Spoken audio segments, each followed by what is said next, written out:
Days was the first when I was in bed that morning and Mrs. Rubio brought it in with the coffee. She stood there standing when I asked her to hand me, and I pointed at them. I couldn't think of the word, a hairpin to open it with.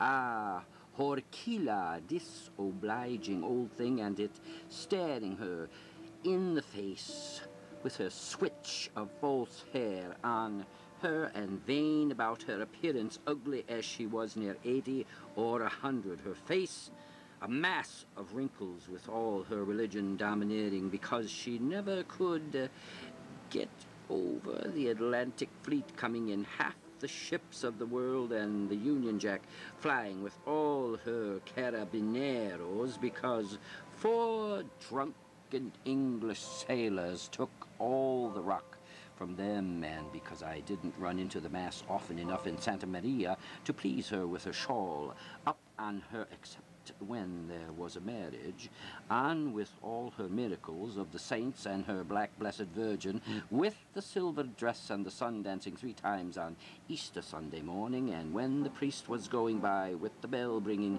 the Vatican to the dying, blessing herself for his Majestad, an admirer, he signed it. I near jumped out of my skin. I wanted to pick him up when I saw him following me along the Calais Real in the shop window. Then he tipped me just in passing. I never thought he'd write making an appointment. I had it inside my petticoat bodice all day, reading it up in every hole and corner, while Father was up at the drill, instructing to find out by the handwriting or the language of the stamps, singing, I remember, shall I wear a white rose? And I wanted to put on the old stupid clock to near the time he was. The first man kissed me under the Moorish wall, my sweetheart. When a boy, it never entered my head what kissing meant till he put his tongue in my mouth, and his mouth was sweet like young. I put my knee up to him a few times to learn the way. What did I tell him? I was engaged for fun to the son of Spanish nobleman named Don Miguel de la Flora, and he believed that I was to be married to him in 3 years' time. There's many a true word spoken in jest. There is a flower that bloometh. A few things I told him true about myself, just for him to be imagining the Spanish girls he didn't like, I suppose. One of them wouldn't have him. I got him excited. He crushed all the flowers on my bosom. He brought me, he couldn't count the pesetas and the perigordas till I taught him capoquin. He came from, he said, on the black water, but it was too short then. The day before he left May, yes, it was May, when the infant king of Spain was born. I'm always like that in the spring. I'd like a new fellow every year up on the tip-top under the rock gun near O'Hara's Tower.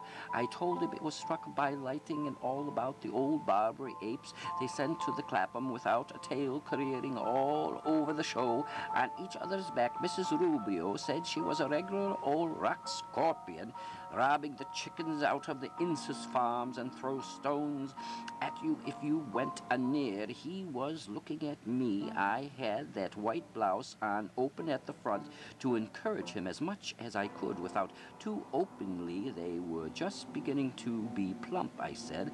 I was tired. We lay over the fir tree cove, a wild place.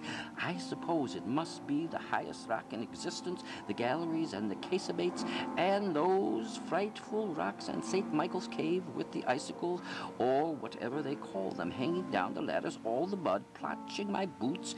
I'm sure that's the way down the monkeys go under the sea to Africa, while they die the ships out far like chips. That was the Baltimore passing, yes, the sea and the sky. You could do what you like, lie there forever. He caressed them outside.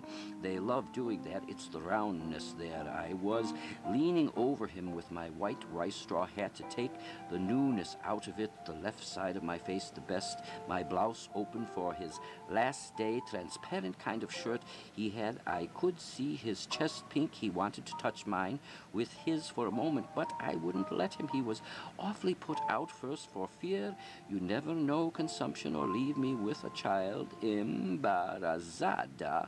That old servant Innes told me that one drop, even if it got into you at all after I tried with the banana, but I was afraid it might break and get lost up in me somewhere. Yes, because they once took something down out of a woman that was up there for years covered with lime salts. They're all mad to get in there.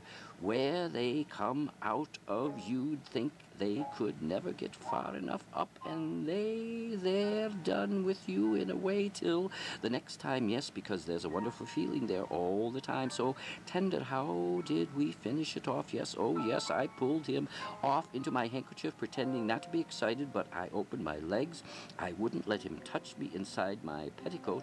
I had a skirt opening up the side. I tortured the life out of him, first tickling him. I loved rousing that dog in the hotel. Wrist, a walk, his eyes shut, and a bird flying below us. He was shy. All the same, I liked him like that morning. I made him blush a little when I got over him that way, when I unbuttoned him and took his out and drew back the skin. It had a kind of eye in it. They're all buttons, men down the middle on the wrong side of them. Molly, darling, he called me. What was his name? Jack, Joe, Harry, Mulvey. Was it? Yes, I think Lieutenant. He was rather fair. He had a laughing kind of a voice, so I went around to the, what you call it, everything was, what you call it, mustache. Had he said he'd come back, Lord, it's just like yesterday to me, and if I was married, he'd do it to me, and I promised him, yes, faithfully, I'd let him block me now, flying. Perhaps he's dead or killed, or a captain or admiral. It's nearly 20 years. If I said Fir Tree Cove, he would, if he came up behind me and put his hands over my eyes to guess who I might recognize him. He's young still, about 40. Perhaps he's married some girl on the Blackwater, and it's quite changed. They all do. They haven't half the character a woman has. She little knows what I did with her beloved husband before he ever dreamt of her in broad daylight, too, in the sight of the whole world, you might say. They could have put an article about it in the Chronicle. I was a bit wild after when I blew out the old bag the biscuits were in from Benedy Brothers, and I exploded it. Lord, what a bang. All the woodcocks and pigeons screaming, coming back the same way that we went over Middle Hill round by the old guardhouse and the Jews' burial place, pretending to read out the Hebrew on them. I wanted to fire his pistol. He said he hadn't one and didn't know what to make of me. With his peaked cap on that he always wore, crooked as often as I settled it straight, HMS Calypso, swinging my hat, that old bishop that spoke of the altar, his long preach about women's higher functions, about girls now riding the bicycle and wearing peak caps, and the new women bloomers. God send him sense and me more money. I suppose they're called after him. I never thought that would be my name, Bloom, when I used to write it in print to see how it looked on the visiting card, or practicing for the butcher and oblige Mr. Bloom. You're looking blooming, Josie used to say after I married him. Well, it better than Breen or Briggs. Does Brig, or those awful names with bottom in them, Ms. Ramsbottom, or some other kind of bottom, Mulvey. I wouldn't go mad about either, or supposed I divorced him, and Mrs. Boland, my mother, whoever she was, have given me a nicer name, the Lord knows, after the lovely one she had, Lunita Laredo. The fun we had running along Willis Road to Europa Point, twisting in the all out around the other side of Jersey.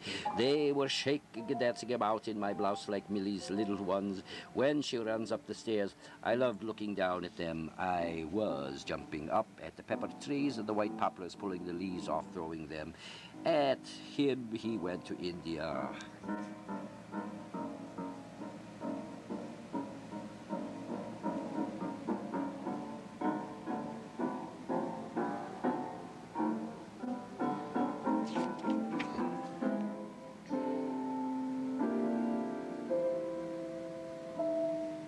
No periods, no periods, no periods.